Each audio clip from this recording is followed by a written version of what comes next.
रहीम। अस्सलाम वालेकुम नाजरीन, आप देख रहे हैं सूबाई रंग न्यूज़ और एंटरटेनमेंट टीवी चैनल और मैं हूं कमल ज़िया। सबसे पहले नजर डालते हैं आज की अहम खबरों पर।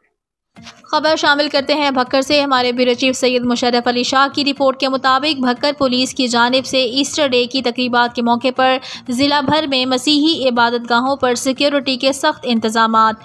भक्कर में ईस्टर डे की तकरीबात पर 300 से ज़ायद अफसरान और एहलकारान ड्यूटी सर अंजाम दे रहे हैं।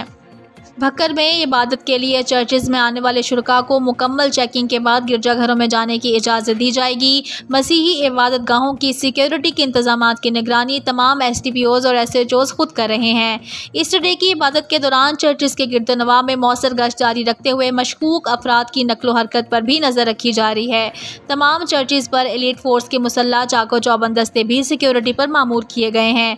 अक़लियतों के हकूक़ का तहफ़्फ़ुज़ हमारी आईनी जिम्मेदारी है। मसीही बरादरी का तहफ़्फ़ुज़ और रसूमात का पुरअमन इनकाद हमारी जिम्मेदारी है। DPO मोहम्मद नवीद।